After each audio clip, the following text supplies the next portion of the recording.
Estamos llamando en este nuevo Quick Zoom a Cristian Luco, diseñador gráfico editorial, que luego de trabajar en novelas gráficas y en animación digital para otros autores, se aventuró a firmar con su propio nombre y a crear una editorial también. Así que la idea es hablar un poquito de eso con Cristian y de sus nuevos proyectos que están apareciendo en plena crisis sanitaria. ¿Cómo estás, Cristian? Hola, Gonzalo, muy bien, gracias por la invitación. Un gusto estar acá, hace tiempo que no nos veíamos ni conversamos, así que... Hace meses. Muy buena instancia para ponernos al día también. Bueno, la idea primero es hablar un poquito de Cuadernísimo, ¿no es cierto? Esta empresa, esta pyme que creaste con Coté MNS, primero haciendo cuadernos, ¿no es cierto? Como este que vemos aquí, que son cuadernos hechos a mano, ¿no? Con la encuadernación de Coté y con tus diseños. Y después comenzaron como este rubro editorial. Ustedes participan en muchas ferias, en ferias chicas, en ferias grandes, en ferias medianas, en todos lados siempre están presentes con su stand y con sus productos. Con la pandemia, ¿cómo ha sido todo este proceso que imagino que no es fácil? No ha sido fácil, ha sido muy extraño y diferente todo esto, a ratos un poco como desesperante por cambio de dinámica. Para poner un poco el contexto, como tú decías, con Coté vamos a ferias desde que comenzamos con Cuadernísimo, por ahí por el 2011, 2012. Siempre estamos en feria y la plaza de venta fundamental que tenemos es la feria y es el contacto con la gente. Principalmente porque nuestros productos y su manufactura a mano que hace Coté, que es de muy buena calidad, así como tú viste en el cuaderno que tienes, que te ha durado todo este tiempo, es súper difícil transmitirla a través de vías digitales. Es por eso que durante las ferias nosotros invitamos a la gente a que los tome, los abra, los ojee, que los palpe y se dé cuenta de verdad cómo están hechos. En ese sentido, pasar como a los temas digitales ha sido re complicado, porque si bien tratamos de estar súper activos en redes, de hacer buenas fotos de los productos, de lo que hizo Coté, que fue una pega tremenda con el sitio, de utilizarlo como una tienda virtual, que les recomiendo a quienes puedan hacerlo, transformar sus sitios de vitrinas a este tipo de plataforma, ha ayudado mucho, pero sí extrañamos bastante la experiencia del tú a tú. Han habido algunas ferias en calles que se han hecho, pero la verdad estamos igual bien temerosos respecto a salir todavía. Esta falsa sensación de que todo está bien, la verdad es que no nos llega a nosotros. Estamos súper conscientes de que el peligro está a la vuelta de la esquina, con una pasada de billete, de lo que sea. Te pasaron un lápiz y sería, o te pudiste haber... Entonces estamos tratando de seguir operando desde casa, desde nuestra casa taller y funcionando así. Entonces por eso ha sido extraño, porque echamos de menos las dinámicas usuales, el contacto con las personas, cómo se encantan muchas veces con los productos al verlos, pero estamos intentando agarrar todas las vías digitales y remotas posibles para poder estar presentes. Y ha funcionado de todas maneras, pero yo creo que también le debe pasar a muchas otras pymes y negocios que nunca va a igualar a la experiencia de estar en persona ofreciendo tus productos. Ahora, en la creación de Cuadernísimo y cuando tú te decidiste a empezar a trabajar en una novela gráfica tuya, ¿cómo fue ese paso? Tú estuviste a cargo de las ilustraciones del modelo de Pigman, de Gilberto Villarroel, después hiciste animaciones digitales para los Cochrane, este documental animado, y en algún minuto dijiste, bueno, quiero crear mis propias historias, quiero firmar mi propio libro. ¿Cómo fue ese salto? Mira, siempre estuve, así como me tocó con el modelo de Pigman y con Lord Cochrane y otros trabajos que quizás pasé más piola, pero que los disfruté igualmente, siempre estuve muy ligado a trabajos relacionados con la narrativa. narrativas gráficas en el caso del cómic y la animación, otras veces con textos de guión cinematográfico. Entonces siempre estuve muy apegado viendo ese tipo de lenguaje, que es algo que me gusta mucho.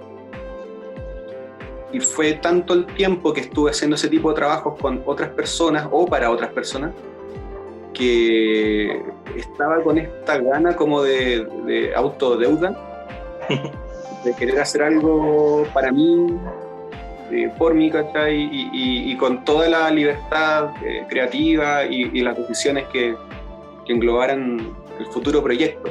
Y en ese sentido, cuando partí haciendo La Grieta, no, sabes que ni siquiera lo pensé haciendo como, ya, voy a escribir esto, lo voy a dibujar y lo voy a publicar de tal y tal forma. Fue un proyecto que partió muy como de las tripas, solamente por el gusto, así como si fuese un juego, cosa que me permitió, primero que todo, disfrutarlo bastante. Fue una vez que lo terminé, después de una vuelta muy larga de casi 2 años de pega, de este primer trabajo de esta índole, que fue como, oh, ya está listo y podría publicarlo. Y ahí comencé como con toda una ruta de buscar editoriales que les pudiesen interesar. Ahí busqué entre las editoriales que yo conocía de Historieta Nacional o de libros que trabajaban libros ilustrados, por ejemplo. Y es un camino complicado porque, por supuesto, hay un montón de factores como las agendas de las distintas editoriales, las temáticas que abordan, temas de presupuesto, de capacidad técnica, si se los pueden abordar o no. Y en la mezcla de todas esas cosas estuve teniendo mayormente negativas, u otras veces me pedían cambiar las características del cómic, cosa que no quería hacer porque quería respetar cómo lucía y cómo lo había conseguido. Pero me comencé a quedar como entrampado en eso, no lo vi. Yo no fui de la idea de publicarlo bajo el sello Cuadernísimo.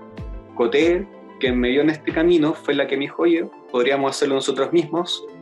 Tanto Coté como yo tenemos harta experiencia en diseño editorial. Teníamos nuestra sociedad ya consolidada, entonces, la verdad, teníamos hartas de las herramientas a mano. Fue una torpeza mía no haberlo visto antes o no haberlo planteado desde un inicio. Pero Coté, que lo tuvo muy presente, lo impulsó así.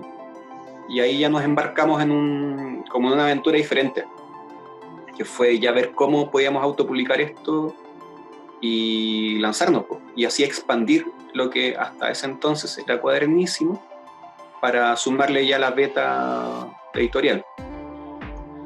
Bueno, porque la historia de La Grieta es súper oscura.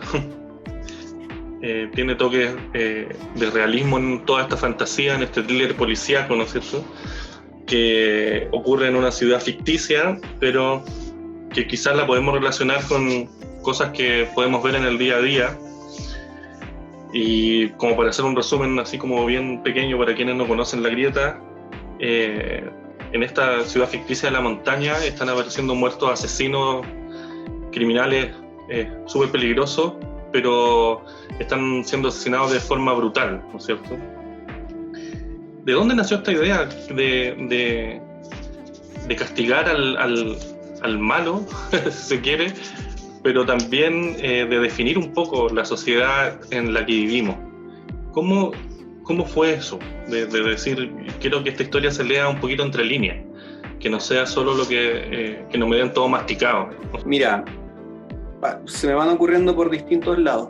Primero que todo, tengo un gusto personal desde muy chico por el género del horror. Desde muy, muy chico, el horror y la fantasía. Cosa que ya me partía tirando de hacer algo en esa tónica. Pero tenía también un dibujo que era básicamente el hallazgo del detective Samuel Garrao cuando encuentra al último criminal con el torso descubierto y todos estos restos de cuerpos que tiene metidos adentro.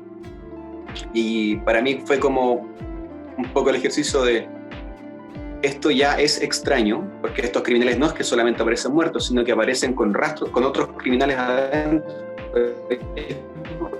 otros individuos, otras personas. De hecho no sabemos quiénes son, pero no hay ningún indicio de herramientas o evidencia de cómo se introdujeron ahí. Y ahí comencé a hacer un ejercicio para mí de, bueno, ¿y cómo esto pudo haber sido posible? por un lado ese fue como un aspecto más técnico de cómo vamos a ir como descubriendo este misterio. Pero por otro lado, otros elementos importantes en la grieta, como el papel que surge, la idea de la maldad en el ser humano. Yo creo que son las cosas que uno consciente o inconscientemente las tiene a esta altura del partido muy incorporadas. Siempre en todos los relatos de horror vamos a presenciar cosas que obedecen a lo que está pasando, en la sociedad, en personajes públicos, o a veces en sectores en universos más pequeños, en la misma familia. Y yo creo que eso alimenta perfectamente bien cualquier relato de horror, porque uno siempre se dice cuando ve algo en un noticiario que cómo crees que es posible que pase esto. Así como uno se horroriza es porque es materia justamente para un relato de horror. El tema es que tú comienzas como a articularlo un poco, lo puedes maquillar, lo puedes disfrazar y te das cuenta que estás hablando de cosas que están pasando en la actualidad. Podrán estar vestidos de fantasía, estar vestidos de un policíaco, pero finalmente en la grieta estamos hablando del abuso del poder, a veces como de cómo se subvaloran las vidas, inclusive cuando son vidas de gente que uno piensa que no merece ninguna valoración. Y ese tipo de cosas son las que están entre líneas en la grieta, y yo creo que son las que le van dando validez, peso, hacen que uno igual se identifique o conecte, porque todos más de alguna vez pensamos este tipo de cosas o las conversamos con alguien más. La grieta no es algo que sea, sí, claro, lo que te decía, tiene fantasía y todo, pero al final de cuentas está hablando de las cosas que presenciamos.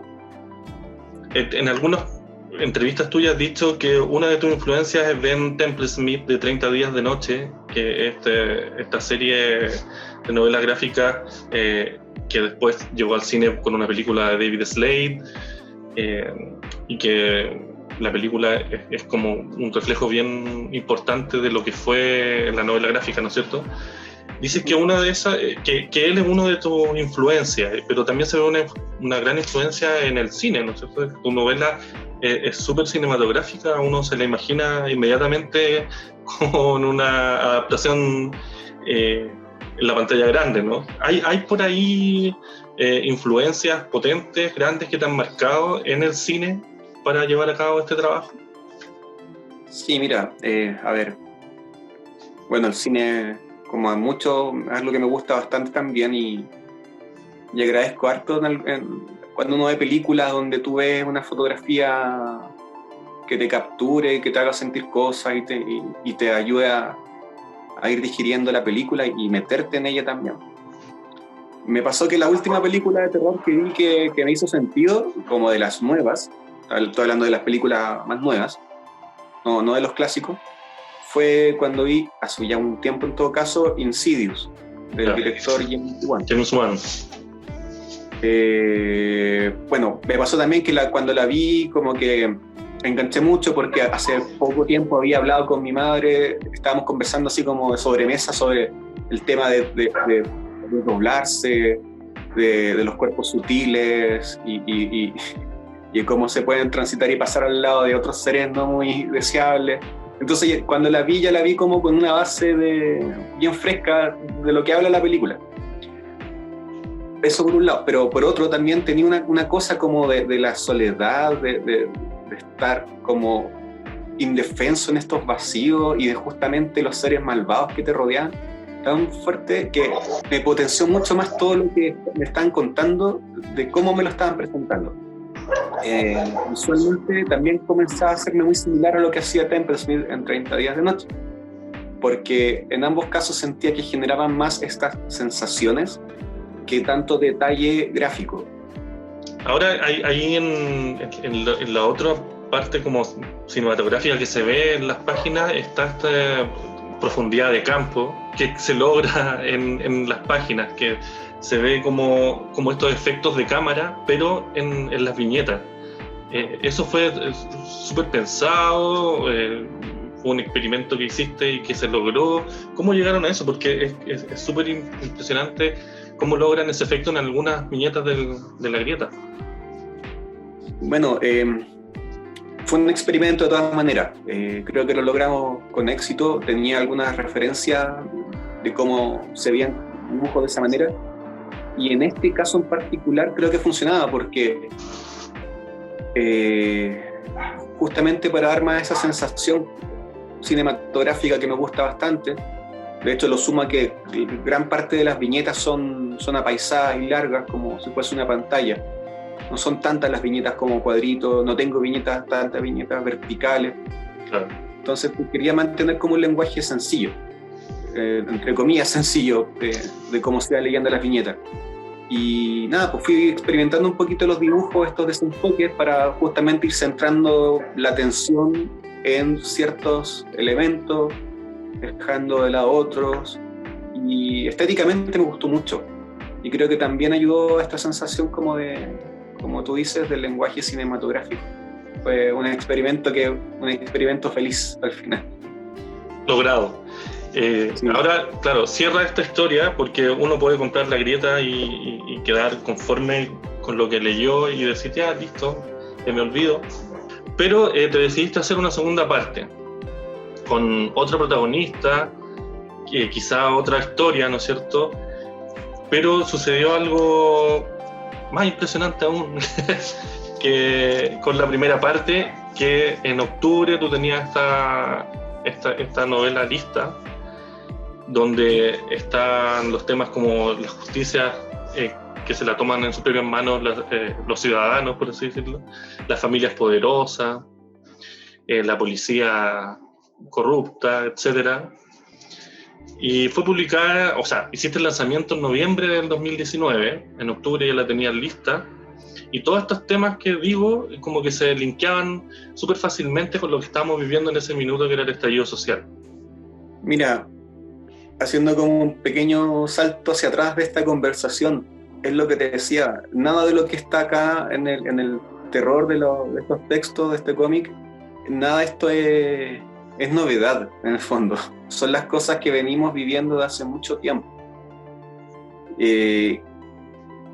Están presentes en esta historia y tienen todo el sentido del mundo, y es una coincidencia que se haya publicado muy inmediatamente después del estallido, pero las familias poderosas, los mismos abusos de poder de las autoridades, que la policía no tenga credibilidad, no es cosa del 18 de octubre, o sea, yo creo que el que diga eso en realidad no sé dónde estuvo todo este otro tiempo. Porque es como no lo veíamos venir, ¿no? Exacto. Hay mucha gente que está escribiendo obras de distintos géneros y que tocan temas que tienen relación con lo que estamos viviendo, y muchos les pueden decir, oye, justo hiciste esto, pero loco, esto es lo que vimos. Por eso hace poco hice una historia en Instagram así como contando con un pantallazo de las noticias que hablaban de vecinos que se organizaban para tomar justicia, y es como, yo decía, oye, estamos viviendo en la grieta, pero es un poco eso, o sea, eso pasa harto. ¿Cuántas veces no habéis visto en la tele linchamientos de ladrones hechos por los mismos vecinos? Y es terrible eso, igual, porque, a ver, yo he sido víctima de robos, de ladrones en la calle, dentro de mi casa, de múltiples formas. O sea, créeme que tengo todas las fichas para decir cuánto me gustaría tomar justicia por mano propia. Claro.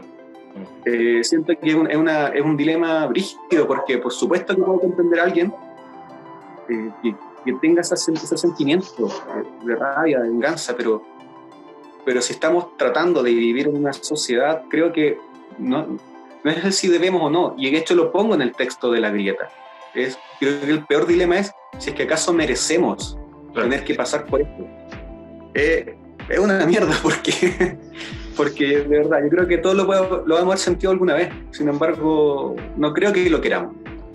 Pero deben haber sido muchos los comentarios que te llegaron respecto a este link de estallido social, la grieta volumen 2.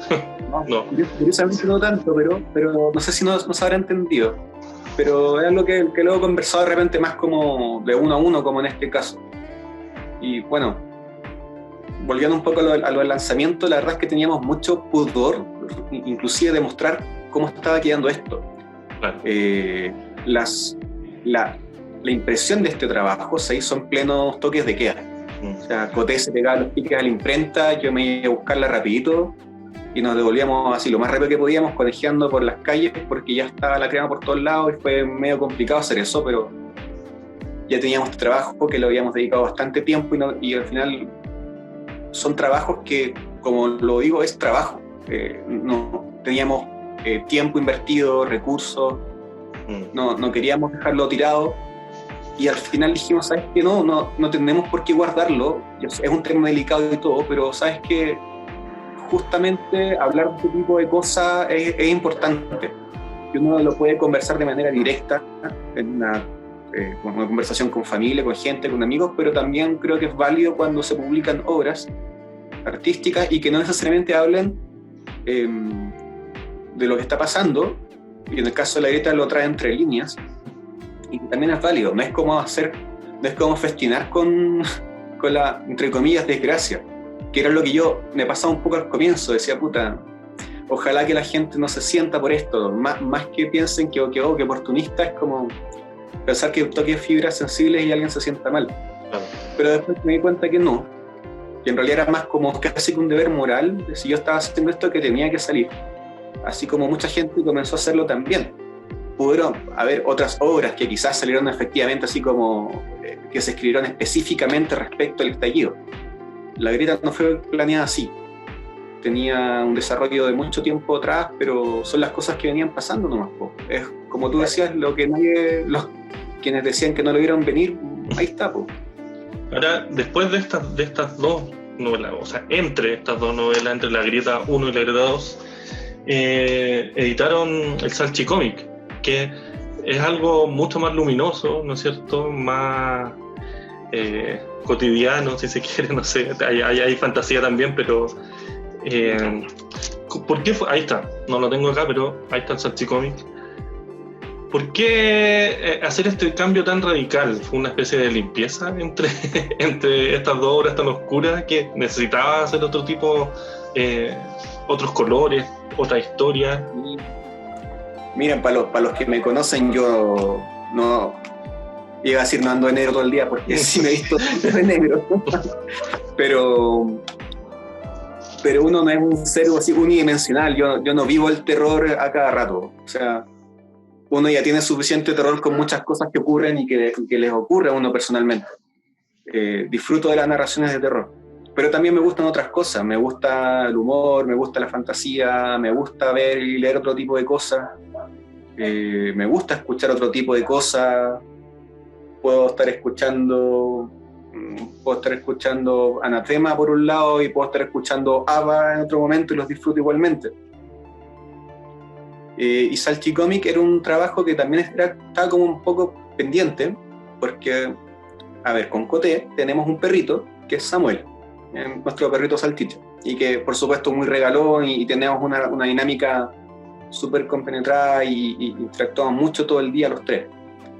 Y yo a Coté le dejaba muchos posits con gracias o tonteras o cosas que yo imaginaba que Samuel pudiese hacer, y llegó un momento que ya teníamos un turno más o menos grande y ella me sugirió que podíamos hacer algo con eso, y ya habíamos pasado por La Grieta y fue como un buen momento para cambiar el lente, dejar un poco el horror de lado y hacer esta otra historieta, cosa que fue muy bueno porque también a través, quienes conocen los dibujos, las ilustraciones que hago en Cuadernísimo sabrán que son ilustraciones muy coloridas. Ahí por un lado tengo mucho como elemento pop mezclado con folclore chileno, pero por otro lado muchos animalitos pero muy coloridos. La Grieta, de hecho, cuando estábamos en los stands era como el bicho raro, porque era como muy nada que ver respecto al trabajo que hago en Cuadernísimo. El segmento dark de... Claro, y ahí Salchicómic entró muy bien porque también enganchó mucho con los niños y, curiosamente, no sé si tan curiosamente, pero también enganchó mucho con gente que tenía perritos o que tuvo perritos. Salchicómic tuvo la gracia de ser un cómic muy transversal. lo han leído niños, grandes, viejos, y el factor común es, si tuviste alguna vez un perrito o tienes uno, de la raza que sea, si es quiltro, da lo mismo, te vas a sentir identificado porque básicamente son nuestras vivencias con él, contadas con harta fantasía de por medio, pero al final son cosas reales que todos los que hemos tenido una mascota hemos pasado. Así que ahí está el Salchicomic, que le ha ido bastante bien, y nada, pues estamos igual desarrollando proyectos en torno a eso también. ¿Cómo ha sido eso de trabajar encerrado en pandemia con crisis sanitaria y todos estos problemas que ha conllevado durante estos meses? Ha sido complicado. Yo creo que a todos les ha pasado que tratar de trabajar durante la pandemia y el encierro ha sido muy difícil, sobre todo los primeros días, los primeros meses. Entre las preocupaciones, los miedos de enfermarte, de que tu familia se enferme, que les pase algo, de si vais a tener tu trabajo. Fueron primeros meses muy, muy complicados, los cuales me costó mucho conectar con ese tipo de trabajo. Aparte que es un trabajo, a ver, lo que estaba haciendo es un trabajo ligado a Salchicomic. Solo que ahora no son chistes de una página cada uno, sino que es una historia con una aventura completa. Claro, porque en este avance se ven como misterios y monstruos gigantes y ese, entonces hay como una mezcla ahí de tus dos mundos, quizás, ¿no? Sí, un poquito, pero si te paras al medio, más cercano a Salchicomic, de todas maneras. Igual lo traté de hacer como apto para todo público. Pero lo que tú decías por ahí, o lo que se ve en las redes sociales, es que La Grieta tiene un público súper heterogéneo, ¿no? Que lo leen niños, la leen adultos, la lee el público como cautivo de ferias de cómics, ¿no es cierto? Es como que es un poco transversal, ¿no? Sí, es transversal, y por lo mismo quiero tratar de mantener Salchicomic también ha sido transversal, y no pasarlo necesariamente en una historia de terror. O sea, claro, en esta aventura, Samuel, no les voy a contar demasiado, y me estoy midiendo porque dentro de poco vamos a hacer un lanzamiento de un tráiler que preparamos, donde se va a contar bien de qué se trata. Pero esta es una aventura, y como toda aventura va a tener drama, va a tener intriga, va a tener acción, va a tener también el lenguaje cómico de Salchicomic que lo caracteriza, su colorido, algunas sorpresas por ahí. Y claro, pues entonces quizás por eso hay gente que lo puede ligar un poquitito a La Grieta, pero bueno, yo creo que inevitablemente algo se contagia de ahí, pero en la médula Salchicomic todo el rato.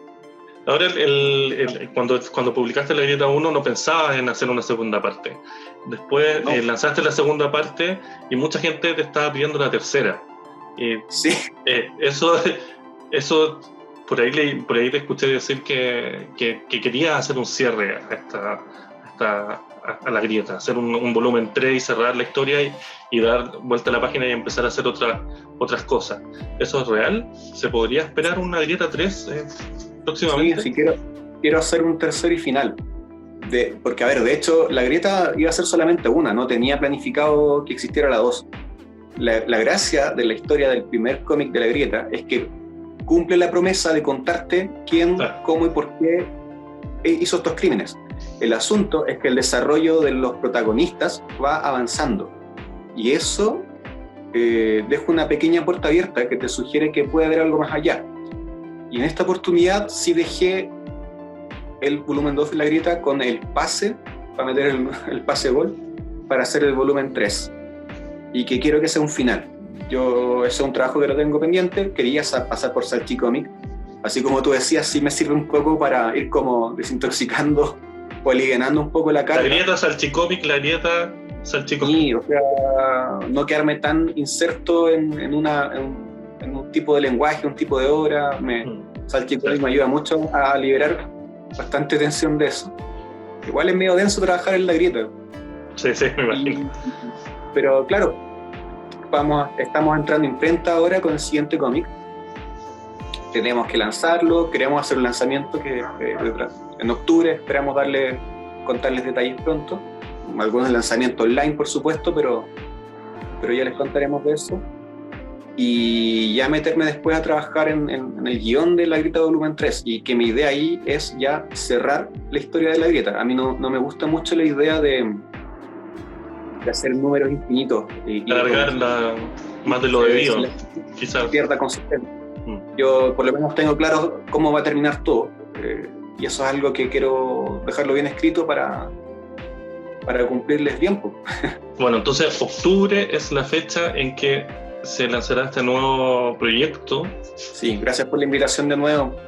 Chicos, los dejo invitados a que nos sigan en redes. Cuadernísimo, La Grieta Cómic, Salchicomic, y obviamente entren a cuadernísimo.cl, donde tenemos nuestros productos ahí en venta. Todo tiene su propia red social y su propio canal de comunicación en Cuadernísimo, así que sí, no se van a perder en encontrarlo y en buscarlo en internet.